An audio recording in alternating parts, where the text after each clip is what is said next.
My name is Michael DeSilvas. It's December 18th, 2013. I want to give a little talk about family. Family is the bedrock of unity. Family is the foundation of society. And family is the very unit that comes divinely from God, which shows true love and shows real morals and values of how people are supposed to act and how they're supposed to treat one another.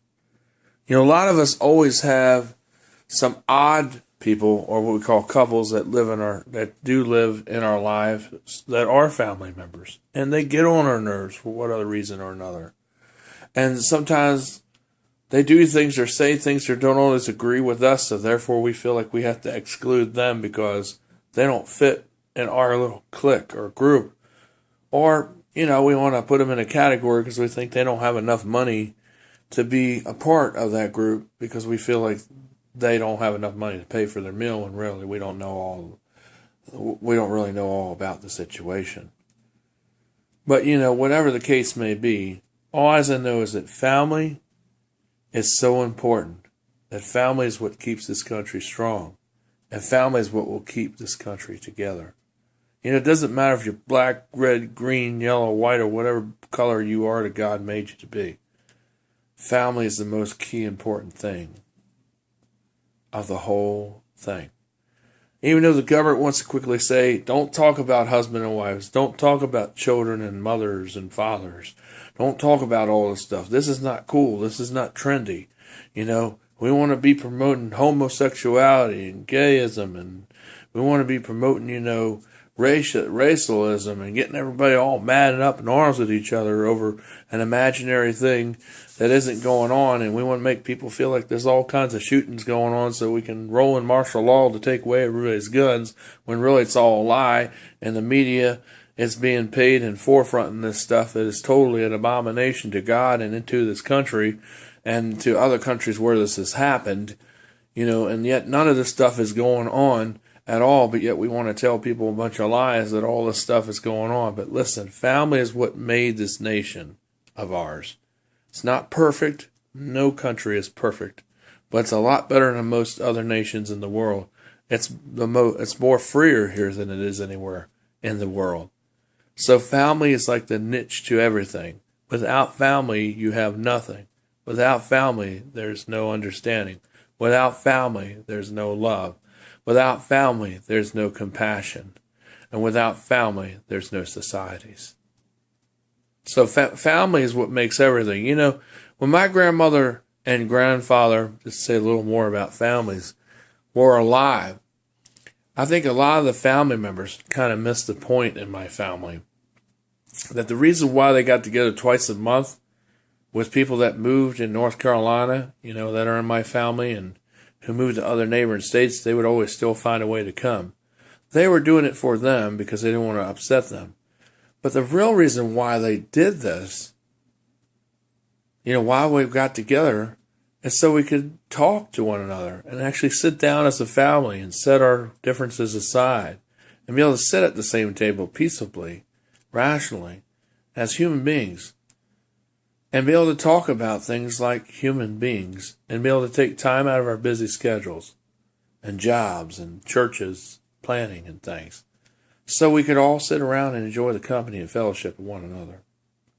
And that's the reason why Grandma and Grandpa did that. Not because they wanted you to please them to do it for them, but they did it so we would continue to do that tradition, where we would have a Christmas dinner. You know, whoever does it, doesn't matter if your mom does it or your aunt does it, but if you take turns, you know, rotate it, your Uncle Susie or your Uncle Koozie or whatever. You know, it doesn't matter if your Uncle Ted does it or Uncle Mike does it, or it doesn't matter who does it, but if you take turns rotating the dinners around, that makes it easier. And another thing you do is when people come over, you all offer to help do the dishes after you eat a meal. Don't just get up and leave like it's McDonald's, you know, like a lot of people would do, and that's why my mom doesn't want to always have people over for dinner, because a lot of them just get up, most of them just get up and leave. And it's usually me and my mother and stepdad that are actually doing all the work, and nobody will stay to help. And most of the time it was like that. So that's why they stopped doing the dinners, because a lot of people just get up and go, and they would never help. And I know they got families and they're visiting around and they're tired. Well, we're tired too. But it would be nice to have some help from other family members when someone's worked hours in the kitchen to put together and bake desserts and to bake meals, to have other people come around. So, that's what our grandparents would want us to continue to do, and hopefully that's what they tried to instill in each and all of us. And my grandfather always valued family more than life itself, because God is what instituted family, and families who are Christian, who practice this and do this not to please somebody, but they do it because they love one another, are really practicing a mirror image of what God really instituted here on this earth for all people to get together with their family and to set their opinions aside, or what they don't like about a person, or whether they're odd, or whether they get on your nerves, or whether they don't always agree with you, because nobody does. Nobody in the same room, not even your brothers and sisters, is going to totally agree with everything you say or do. They may agree on a lot of things, but they don't agree on most things. So excuse me about that. But the thing is, families always have to stand together, and families should be together with one another all the time. So think about these things this holiday season. Don't get caught up in all the rigmarole and the corporatism of Christmas and buying presents and all the things you got to do and thinking about your selfish plans, because it does seem selfish when you don't show up to a dinner, or when you don't invite somebody, or when you categorize somebody because you think they don't have money and you don't think they can be at the dinner, or you think they're going to have someone else pay for the dinner, when yet they have the money to pay for it themselves.